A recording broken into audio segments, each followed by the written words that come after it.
दौरे पर नेताजी में आज हमारे साथ एक ऐसी शख्सियत हैं, एक ऐसी लोकसभा उम्मीदवार हैं जिन्होंने एक ऐसी बड़ी जीत हासिल की है जिसके सामने प्रधानमंत्री नरेंद्र मोदी भी कहीं न कहीं पीछे माने जाते हैं। एक ये ऐसी प्रत्याशी हैं जिन्होंने सीपीआईएम के नेता अनिल बसु हों या फिर भारत के पूर्व स्वर्गीय प्रधानमंत्री पीवी नरसिम्हा राव से भी ज़्यादा वोटों से जीतने वाली पहली महिला या कहें कि पहली लोकसभा प्रत्याशी हैं। जी हाँ, हम बात कर रहे हैं प्रीतम मुंडे की, जो बीड जिले से चुनाव लड़ रही हैं और इस वक्त हमारे साथ मौजूद हैं। प्रीतम जी, न्यूज़ 24 पे आपका स्वागत है। एक बड़ी जीत 2014 के उपचुनाव में आपने हासिल की। ये भी कहा गया कि प्रधानमंत्री नरेंद्र मोदी को आपने पीछे छोड़ दिया। 6,93,000 वोटों से आपने जीत हासिल की। अब तक के लोकसभा चुनाव में सबसे बड़ी जीत हासिल मानी जाती है किसी भी प्रत्याशी की। क्या कहना चाहेंगी और किस तरीके से चुनाव की तैयारियां चल रही हैं? बड़ी जीत हासिल की थी, ये बात सही है, पर प्रधानमंत्री मोदी जी को पीछे छोड़ दिया ये कहना उचित नहीं है, क्योंकि हम दोनों कोई एक रेस में थे नहीं। मेरा चुनाव जिन हालातों में हुआ वो काफ़ी अलग हालात थे, और इसको मैं अपनी जीत या मैंने लिए हुए वोट ऐसा अगर मैं कहूँगी तो वो बहुत ही गलत होगा। ये वोट जो थे वो लोगों का मेरे पिताजी के प्रति जो प्यार था, जो स्नेह था, जो अपनी भावनाएं वो समेट नहीं पा रहे थे, उसका एक प्रतीक है।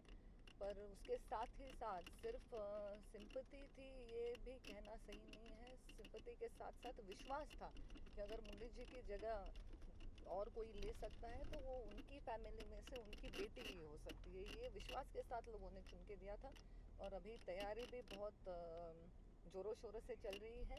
अच्छे से लोगों का रिस्पांस भी बहुत अच्छा है, और लोग खुश हैं इस बात से कि जो 2014 में जो उपचुनाव में जो उन्होंने मेरे साथ अपना समर्थन रखा था उसमें वो कहीं गलत नहीं थे। ये लोगों की भी भावना आज लोग मेरे सामने आकर अपने भावना व्यक्त करते हैं।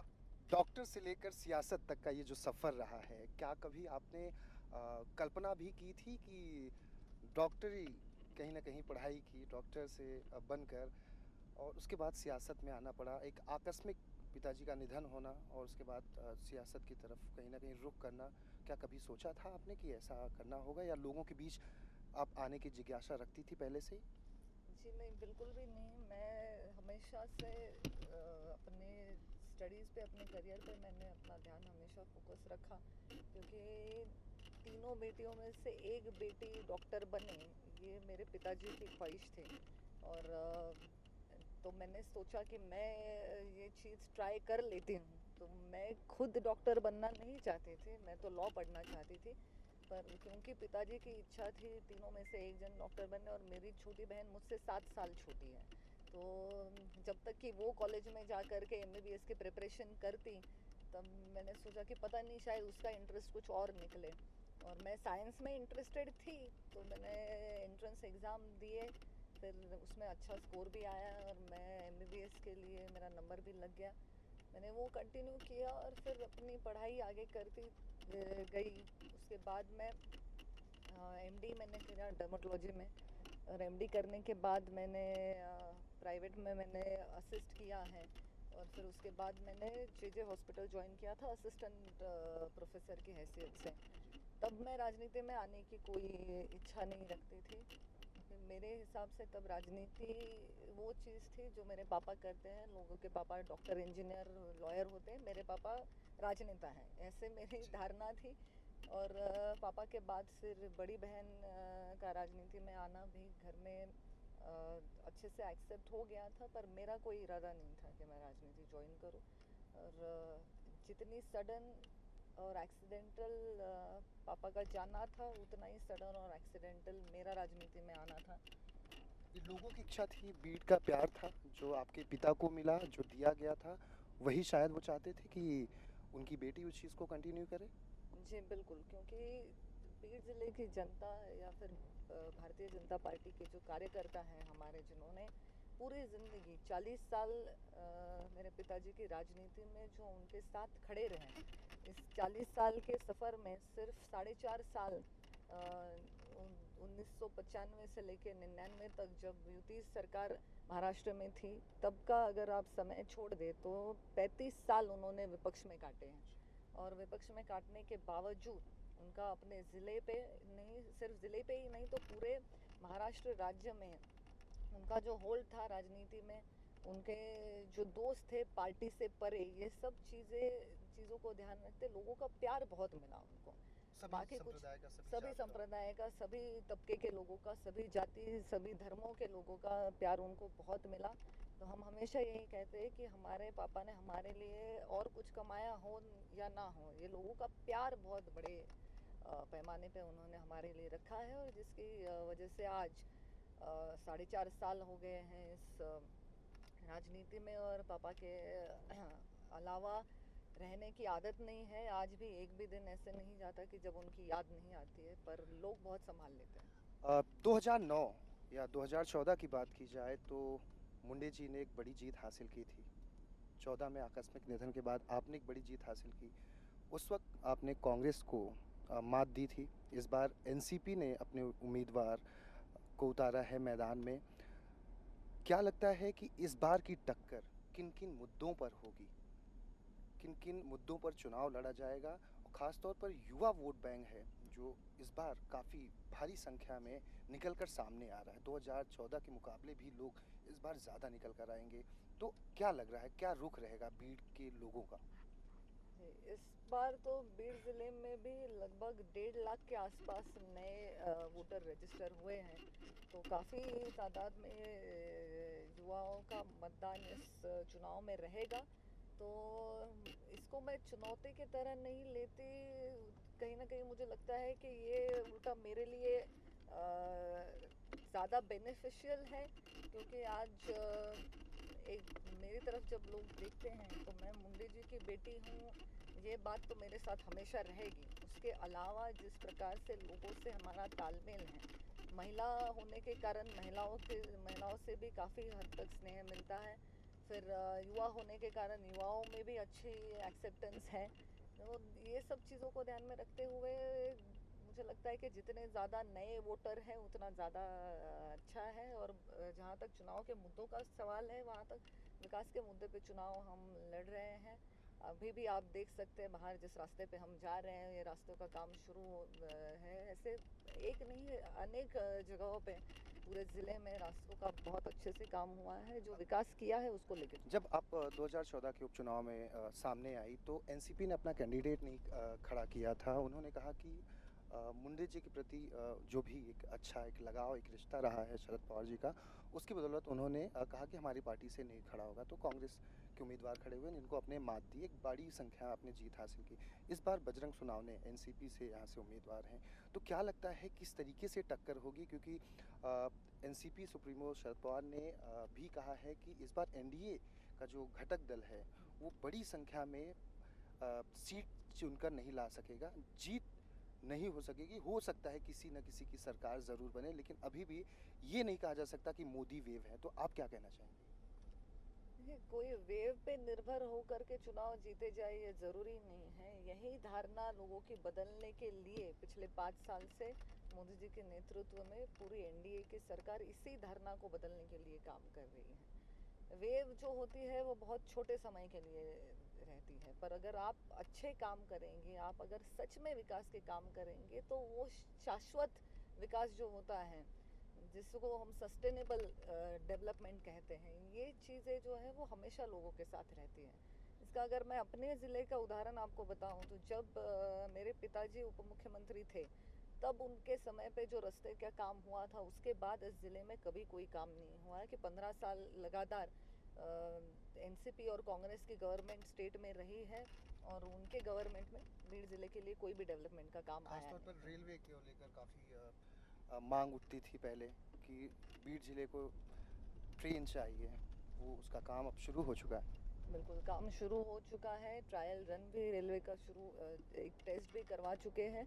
तो बीड़ ज़िले की जो सीमा है उससे रेलवे अभी अंदर आ चुकी है। हमारे ज़िले में आष्टी तालुका है, तो वो आष्टी तालुके के एक गांव तक ये रेलवे अभी उसका ट्रायल रन हुआ है और जो काम है वो बहुत ज़ोरों से दोनों एंड से चल रहा है। तो इस साल के ख़त्म होने से पहले रेलवे जरूर आएगी। आप कांग्रेस का आरोप है कि जो एनडीए की सरकार है या कहें कि बीजेपी की सरकार है उसमें बेरोजगारी पिछले 2014 से लेकर काफ़ी बढ़ी हुई है, युवाओं को रोजगार नहीं मिल रहा है, किसानों को जो उनको उचित मुआवजा मिलना था वो नहीं मिल रहा है। तो राहुल गांधी ने आपने सुना ही होगा, देखा भी होगा कि 72,000 रुपए की बात की है जो किसानों को वो सरकार में अगर आते हैं तो देते हैं। ये कहीं ना कहीं एक पलटवार था कि 6,000 रुपए जो मोदी सरकार की तरफ से कहा गया उसका पलटवार 72,000 रुपए कितना सटीक साबित होगा? क्या इसका फायदा जो है वो कांग्रेस को मिलता हुआ नजर आएगा कि बीजेपी को इसका फायदा मिलेगा? ऑनेस्टली बताऊं तो विपक्ष के लोग क्या चुनावी मुद्दे लेकर के आ रहे हैं इस पे ध्यान देने की परिस्थिति में मैं नहीं हूं। मैं अपने चुनाव में काफ़ी व्यस्त हूं। मैं अपनी पार्टी का काम देखती हूँ और अपनी पार्टी का काम लोगों तक लेके जाना ये मेरी जिम्मेदारी है। और 6,000 रुपये किसान को जो पेंशन की स्कीम गवर्नमेंट ने शुरू की है, ये आज तक की हिस्ट्री में इससे पहले कोई प्रधानमंत्री ने इसके बारे में नहीं सोचा था, इसके पहले कोई गवर्नमेंट ने ऐसे इम्प्लीमेंटेशन नहीं की थी। ये एक बेहद ही अच्छी शुरुआत है और जिस दिन इस योजना के बारे में बजट में घोषणा हुई थी उसी दिन पीयूष जी ने ये भी कहा था कि इस योजना की व्याप्ति अगले आने वाले समय में बढ़ेगी और ये राशि भी 6,000 से लेकर के ऊपर बढ़ाने की हम योजना रखते हैं। ये बहुत अच्छी इसको रिस्पांस मिल रही है। मैं हर गांव में मैं दिन में कम से कम 18 से 25 गांव में जाती हूँ, तो जहाँ जहाँ हम जाते हैं लोगों से बात करते हैं और ये मेरा जो ज़िला है उसका ये सब यहाँ पे मोस्टली सब किसान ही हैं। तो बेसिकली किसानों का ये ज़िला है या कामगारों का ज़िला है। तो हमारे गांव में सारे जो लोग होते हैं उससे हर कोई खेती से जुड़ा हुआ है। तो मैं जाके उनसे पूछती हूँ कि क्या आपके खाते में आ गए है पहली राशि? तो सब लोग हाँ बोलते हैं कि हाँ आ गए हैं हमारे। क्या आप खुश है सरकार से? तो जो लोग हैं common man is very happy with government. आपसे जानना चाहेंगे, आप राजनीति पार्टी से जुड़ी हैं, राजनीति को आपने करीब से देखा हुआ है, पिताजी के समय से बचपन से देखा हुआ है। जब स्कूल और कॉलेज में हुआ करती थी तो आप दोनों बहनों के बीच कंपटीशन होता था कि मुझे अच्छे मार्क्स आएंगे, मुझे अच्छे मार्क्स आएंगे, आपको कम क्यों आए, मुझे ज़्यादा इस बार मार्क्स आए। तो जो कंपटीशन उस कॉलेज के समय में, स्कूल के समय में कंपटीशन हुआ करता था, एक बहन राज्य की राजनीति में है तो एक बहन अब केंद्र की राजनीति में जा चुकी है, तो कंपटीशन आपस में कभी होता है, बातचीत होती है कि अ, मेरे इलाके में मैंने ज़्यादा काम किया, आपके इलाके में आपको ये करने की ज़रूरत है, आप दोनों बहनों के बीच कभी होता है? एक तो सिबलिंग राइवलरी स्कूल के ज़माने से हम लोगों में कभी नहीं थी। एक हेल्दी। नहीं, वो मुझसे 3.5 साल बड़ी हैं तो कंपटीशन का सवाल कभी आया नहीं। और अब काम का जहाँ तक मुद्दा है तो उनका चुनाव क्षेत्र मेरे चुनाव क्षेत्र में ही आता है। मेरे लोकसभा में उनकी विधानसभा कॉन्स्टिट्यूंसी है और वो मेरे लोकसभा कॉन्स्टिट्यूंसी की गार्डियन मिनिस्टर मेरी बहन है। तो ये कभी राइवलरी हेल्दी राइवलरी भी सवाल ही नहीं होता क्योंकि हम एक साथ मिल कर के काम करते हैं।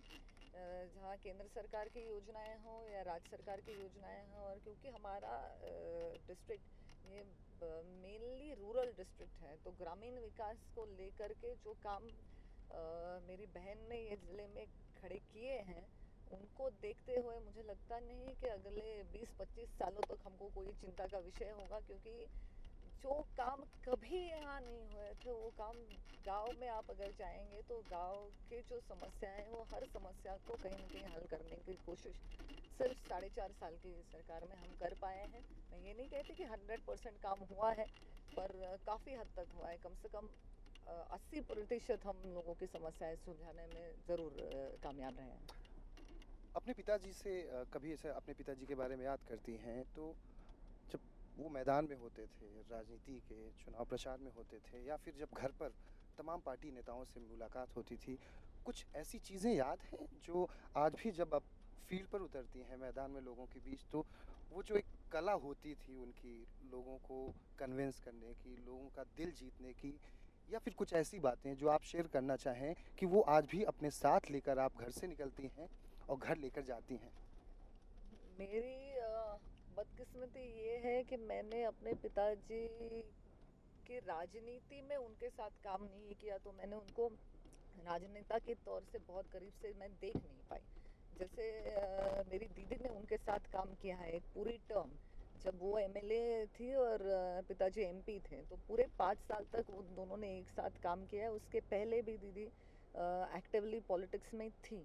तो ये मौका मुझे कभी मिला नहीं, पर जितना मैं देखती हूँ, जितना मैंने अपने पिताजी को देखा है, तो सबसे उनकी बड़ी बात ये थी कि वो अपने दर पे आने वाले किसी भी इंसान को कभी ना नहीं बोलते थे।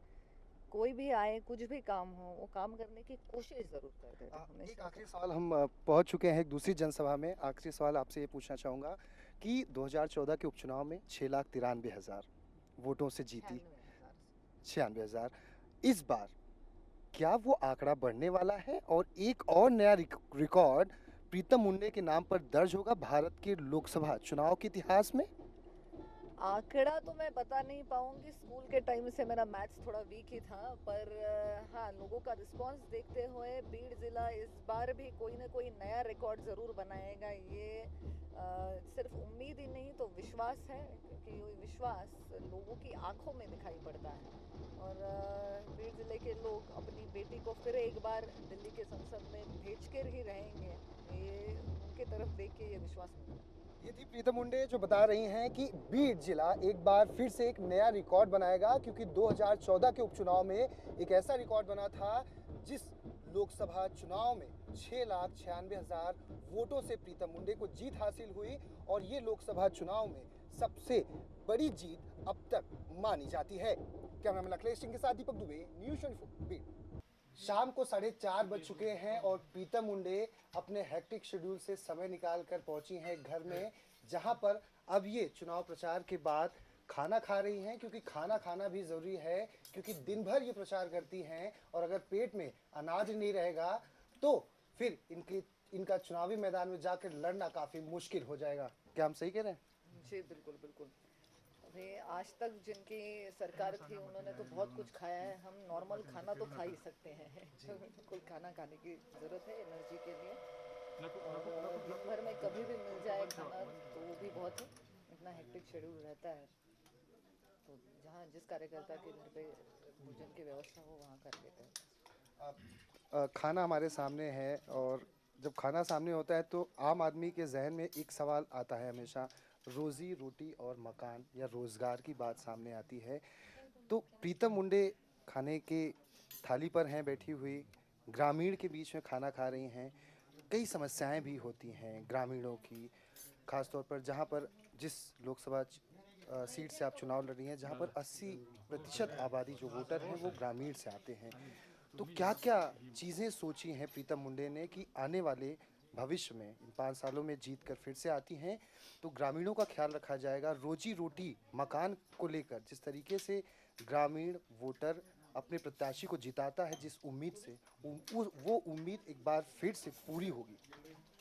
जी, अगर आप रोटी कपड़ा और मकान, ये बेसिक नीड्स को देख के चुनाव का सामना करें, तो रोटी तो किसान हमारे लिए उगा रहे हैं, और किसान को अ, सामने रखते हुए बहुत सारी योजनाएं केंद्र सरकार ने और राज्य सरकार ने भी शुरू की है। और सिर्फ इन योजनाओं का अलगपन ये है कि ये सिर्फ डिक्लेयर करी हुई नहीं है, इनका इम्प्लीमेंटेशन ग्रास रूट तक हो रहा है। और हमारे ज़िले में किसान काफ़ी हद तक इन चीज़ों से खुश है। रहा सवाल मकान का, तो 2022 तक एक भी गरीब आदमी बेघर नहीं रहेगा, ये हमारे प्रधानमंत्री जी ने वादा किया है। और ये सिर्फ ऐसे प्रधानमंत्री नहीं है कि जो सिर्फ वादा करते हैं, वो वादे पे काम भी ऑलरेडी शुरू हो चुका है। और इसका इम्प्लीमेंटेशन जो रूरल एरिया में है वो होगा राज्य सरकार के माध्यम से, ग्रामीण विकास के माध्यम से। और बीड़ ज़िले का भाग्य ये है कि ग्रामीण विकास डिपार्टमेंट हमारी गार्डियन मिनिस्टर पंकजाताई मुंडे के पास है, तो बीड ज़िले में तो कोई भी योजना का इम्प्लीमेंटेशन ये हमेशा पूरे राज्य के तुलना में अच्छा ही होता है।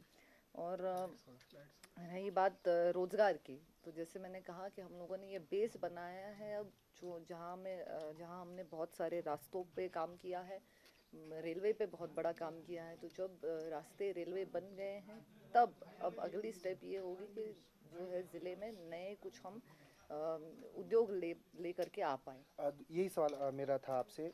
दो मुख्य समस्याएं हैं बीड की जिसे दूर किया जाना चाहिए, मांग भी हमेशा रहती है। एक है पानी की समस्या और एक है युवाओं को ज़्यादा से ज़्यादा रोजगार मिले। इसको लेकर क्या कुछ प्रीतम मुंडे समझती हैं, सोचती हैं, और क्या कुछ इन आपकी आने वाली भविष्य में चिंताएं हैं कि इन्हें दूर किया जाएगा?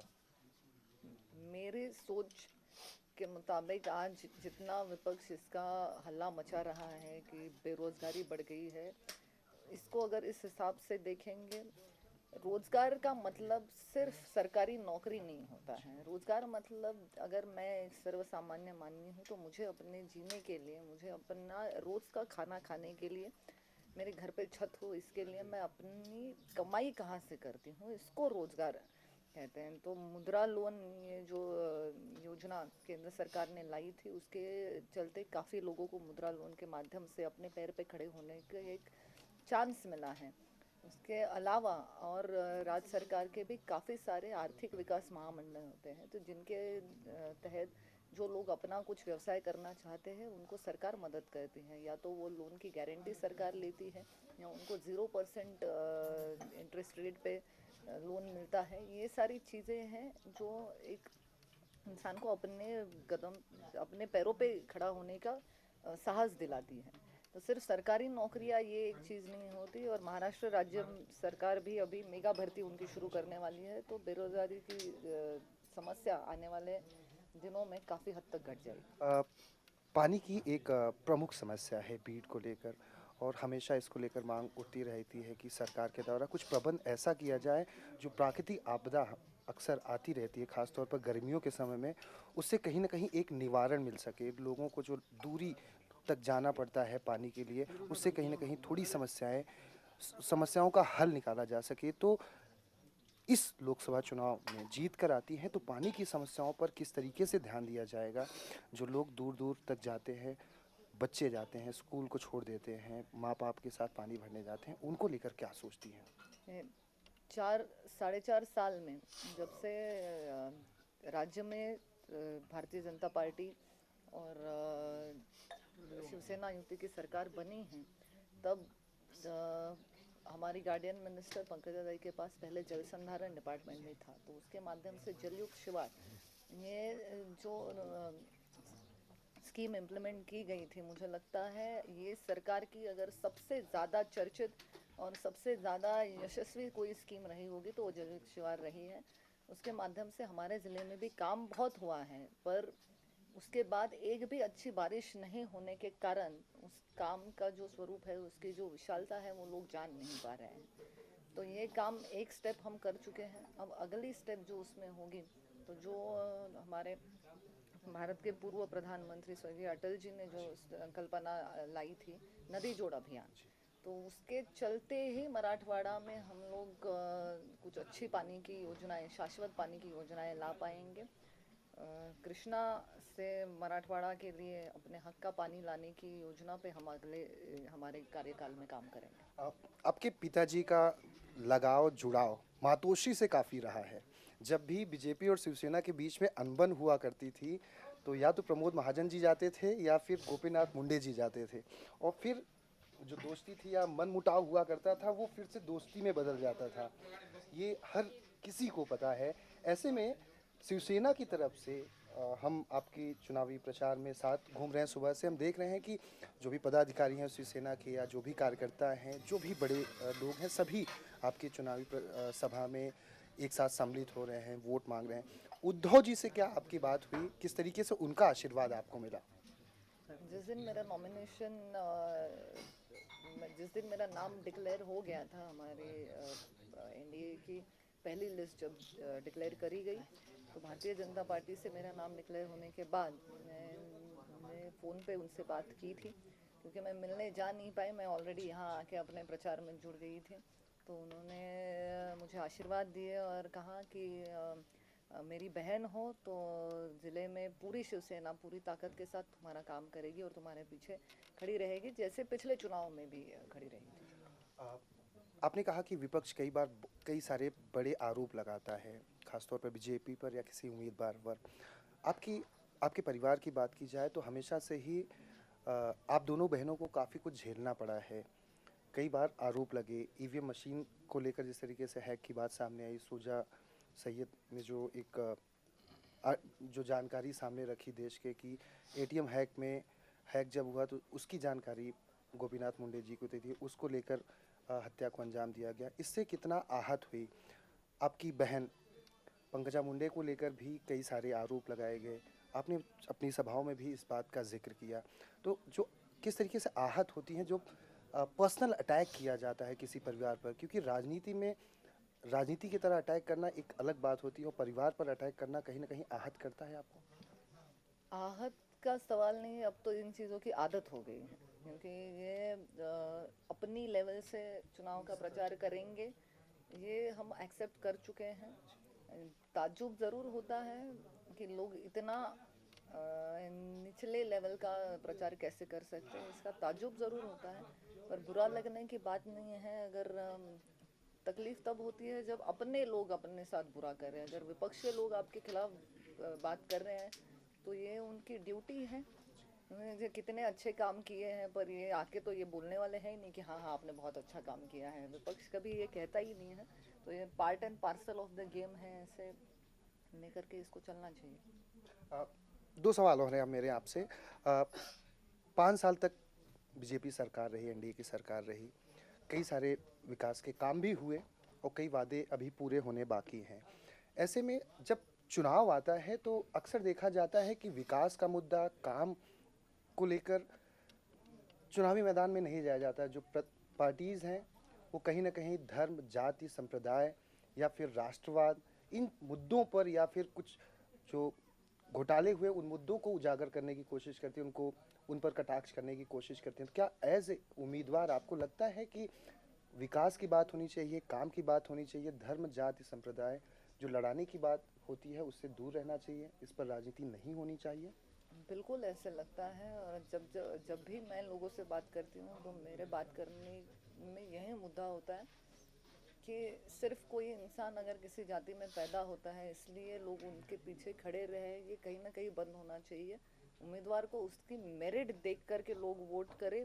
जब लोग सच में ये काम करना शुरू करेंगे तो फिर शायद अगले 50 साल तक मोदी जी को प्राइम मिनिस्टर के पद से कोई हटा नहीं पाएगा, अगर उम्मीदवार के कैलिबर देख के उसको वोट करने की बात चलेगी तो। आखिरी सवाल, 18 तारीख को चुनाव लड़ा जाना है, मतदान होना है, तैयारी किस तरीके से है, कितनी सभाएं कर रही हैं? देख रहे हैं कि शाम को 5 बजे आप खाना खा रही हैं, सुबह से शाम तक का शेड्यूल क्या होता है, कितना हेक्टिक होता है, और लोगों के बीच का जो प्यार मिल रहा है, ख़ासतौर पर बात करूँगा बुजुर्ग महिलाओं की, बुजुर्ग लोगों की, उन बच्चों की, उन लड़कियों की आंखों में जो लालसा है, जो सपना है आपके प्रति कि आप जीतें तो शायद विकास होगा बीट का, किसे देखती हैं इन तमाम चीज़ों को, क्या कहना चाहेंगे?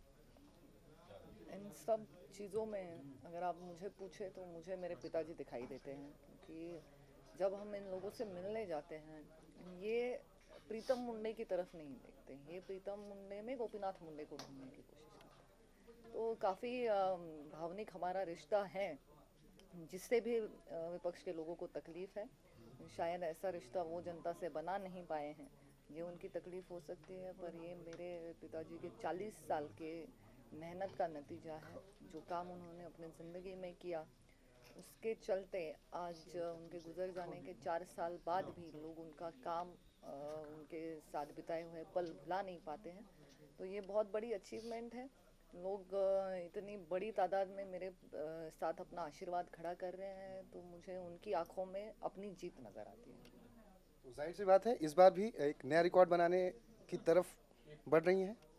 जी बिल्कुल। बीड़ ज़िले की हिस्ट्री ऐसी है, जब भी कोई काम करते तो रिकॉर्ड बना ही देते हैं। तो इस बार भी एक नया रिकॉर्ड बनाने के लिए पूरा ज़िला पूरी तैयारी के साथ है। Thank you. ये थी दौरे पर नेताजी में प्रीतम मुंडे हमारे साथ बीड लोकसभा सीट से ये चुनाव लड़ रही हैं। इन्होंने ऐतिहासिक जीत दर्ज की हुई है। इन्हें उम्मीद है कि इस बार बीड से ये एक बार फिर से नया इतिहास लिखेंगी। कैमरामैन अखिलेश सिंह के साथ दीपक दुबे, न्यूज़ 24 बीड।